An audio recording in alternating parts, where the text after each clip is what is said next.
విమాన ప్రమాదాలు మరణించాలని ఉంటుంది. నిర్ధారణ కాకపోయినా 120-130 ఏళ్ళు బతకడు కనుక ఆయన విమాన ప్రమాదం చనిపోయినట్టు ఆధారాలు సరిగ్గా దొరకకపోయినా మనకైతే నోట్స్ అనేది ఉన్నది.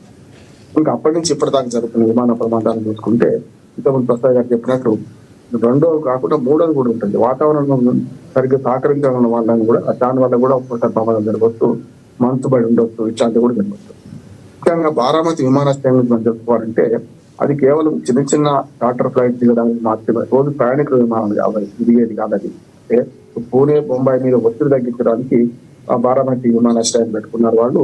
ఇట్లాంటి ప్రైవేటు హెలికాప్టర్లు కానీ లేకపోతే చిన్న విమానాలు కానీ అద్దె పెట్టుకున్నారు. అందుకని ఇక్కడ రెండు ఉంటాయి. ప్రైవేటు విమానాలు ఆపుకోవడానికి కూడా అడ్డగా ఉంటుంది. మనం చూస్తున్నాం బేగంపేట విమానాశ్రయంలో ప్రైవేట్ విమానాలు ఆడడానికి హైదరాబాద్ లో అడ్డగా ఉంటాం. జనరల్ గా నేను శంషాబాద్ లో అవకాశం లేదు. కానీ వీటిని మన ఉదాహరణకు మనం కారు కానీ ఇతరత్ర పెద్ద వెహికల్ చిన్న వెహికల్ తీయకపోతే ఒక 6 నెలలు ఖాళీగా ఉండదనుకోండి, అప్పుడు కొంతవరకు రిపేర్లు వచ్చే అవకాశం ఉంటుంది. కానీ ఇది అట్లా కాదు. దీనికి ఏంటంటే ఎప్పటికప్పుడు నడిపించి చూస్తున్నాను. గారికి బాధ్యత నాకంటే, నేను టెక్నీషియన్ కాదు. కానీ నేను ఏమంటానంటే ఇప్పుడు బేగంపేటలో చిరంజీవి గారితో పాటు ఒక 5-6 సినిమా యాక్టర్లకు రకరకాల రాజకీయ నాయకులు కూడా సొంత చార్టర్ ఫ్లైట్లు ఉన్నాయి. అవన్నీ కూడా ఇక్కడ ఆపుకుంటున్నారు. ప్రతిరోజు పరీక్షిస్తుంటారు, ప్రతిరోజు వెళ్ళడానికి వీలుగా ఉందా లేదా చూస్తుంటారు. దాంతో పాటు కొందరు రెంట్ కూడా ఇస్తుంటారు. వాళ్ళు వాడకపోతే ఖాళీగా ఉన్నప్పుడు వేరే వాళ్ళకు రెంట్ కూడా ఇస్తుంటారు. అటువంటిది DGCA పర్యవేక్షణ జరగాలి. ఎక్కడ విమానం బయలుదేరన్నా ఇక్కడి నుంచి ఎక్కడికి చేరాలో ఆ 2 విమానాశ్రయాలు ATC కంట్రోల్ రూమ్ మాత్రం తప్పనిసరి సమాచారం ఉంటుంది. నేనేమంటున్నాను, సాంకేతిక లోపం ఎక్కువ అవకాశం ఎందుకుంటున్నాను అంటే తీయక విమానం తీస్తే మనం మామూలుగా డీజిల్ కార్డు అయితే మొరాయికి నడవై చూస్తున్నాను. అట్లానే ఇది కూడా ప్రతిరోజు తీస్తున్నారా కొత్తగా చెప్పలే, ప్రతిరోజు తీసే అవకాశం ఉందా లేకపోతే అవసరమైనట్టు తీస్తారా, మరి సాంకేతికంగా ఎప్పటికప్పుడు పరీక్ష చేస్తారా, చేసిన తర్వాతనే ఇస్తారనేది ఒకటి. రెండోది ప్రైవేట్ విమానం కనుక దిగే చోట కూడా రోజువారీ విమానం దిగే చోట కాదండి. నేను చెప్పిన ప్రైవేట్ చార్టర్ విమానాలు కానీ హెలికాప్టర్ కానీ ఆయన ఒక ఎన్నికల సభకు పోతున్నారు.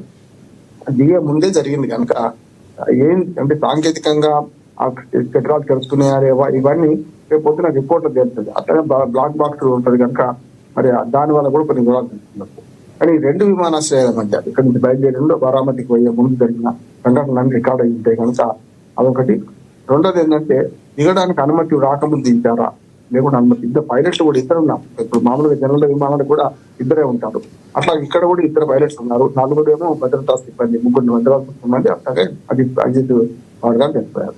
ఆయన గురించి 2 మాటలు మాట్లాడుకోవాలంటే సంతాపం వ్యక్తం చేస్తున్నాయి. ఇట్లాంటి జరగకుండా నేను ఏమంటానంటే మననే అప్పుడు 60 మంది చనిపోయే ప్రమాదం చూసినాం. ఇటీవల చాలా ప్రమాదాలు చూసుకుంటూ వస్తున్నాం.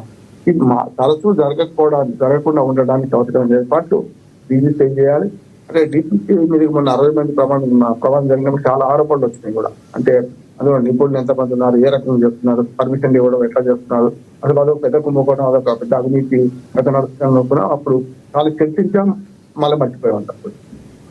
నాకు అజిత్ పవార్ గారికి వస్తే శరద్ పవార్ గారి తమ్ముని కొడుకు అట్లా రాజకీయాల్లో తలపడినవాడు.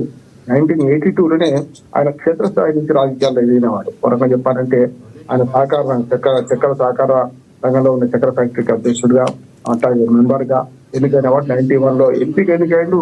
మొత్తం 6 నెలల్లోపే మళ్ళీ అదే బారామతి నుంచి ఎమ్మెల్యే ఎన్నికైండు. ఇప్పటికి 7 సార్లు ఎమ్మెల్యే గెలిచి ఆయన మొన్న ఏకనాథ్ షిండే మంత్రివర్గంలో, ఇప్పుడేమో దేవేంద్ర ఫడ్నవీస్ మంత్రివర్గంలో కూడా ఆయన ఉప ముఖ్యమంత్రిగా ఉన్నారు.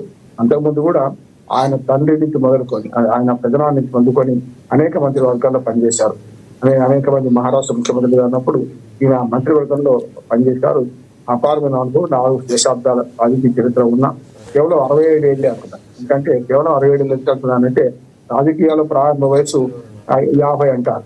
కానీ ఇప్పుడు యువకులుగా ఎన్నికైన వాళ్ళు వారసత్వ రాజకీయాలు 25 ఏళ్ళకి ఎమ్మెల్యే అయిన వాళ్ళు ఉంటారు కనుక 7 సార్లు 65 ఏళ్ళ లోపలనే 7 సార్లు ఎమ్మెల్యేగా ఉండడం, ఒకసారి ఎంపీగా ఉండడం, అట్లాగే కీలకమైన రాజకీయ వ్యవహారంలో తలముంకలై ఉండడం, మన పెద్దనాన్నని ఎదిరించి మరి నిలబడ్డం చూసాం కదా మనం. పార్టీ చేస్తే పార్టీ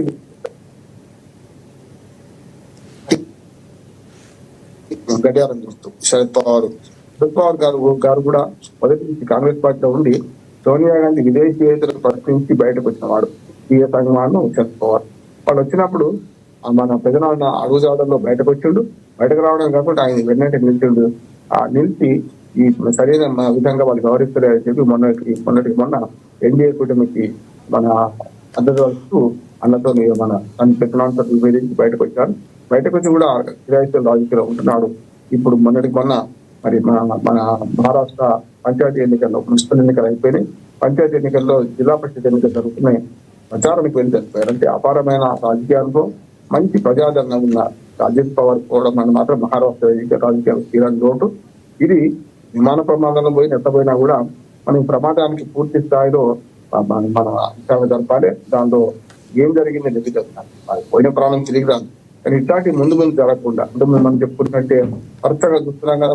మనకు రాజశేఖర రెడ్డి గారు అంటే సౌందర్య చూసుకుంటే వీళ్ళందరూ ప్రమాదాల్లో మన బాలయ్య గారు వీళ్ళందరూ చూసుకుంటే ఏంటంటే ప్రమాదాలు జరగడం సహజమే. కానీ జరగకుండా నివారించే మార్గాల్లో చూసుకుంటే ఇప్పటికీ ఈ ప్రమాదాలను అంచనా వేసుకుంటే ముఖ్యంగా ఈ ప్రమాదాన్ని ఇక్కడ తీసుకొని బీజేపీఏ మరి అక్కడ ఏం జరిగిందో దిగ్గుజాలి, వాస్తవాన్ని ప్రజలకు వెల్లడించాల్సిన అవసరం ఉన్నది. అజిత్ పవార్ అది మన మృతికి సంతాపం వ్యక్తం చేస్తూ వారి కుటుంబ సభ్యులకు లేకుంటే రాజకీయ నాయకుడిగా మహారాష్ట్ర ప్రజలకు కూడా తీరం లోటు కనుక సంతాపం వ్యక్తం చేస్తాం. రైట్, మళ్ళీ మాట్లాడతాను సార్ మీతో. మనతోటి అనలిస్ట్ రాజమౌళి గారు కూడా జాయిన్ అయ్యారు, ఆయనతో కూడా మాట్లాడదాం. రాజమౌళి గారు నమస్తే అండి.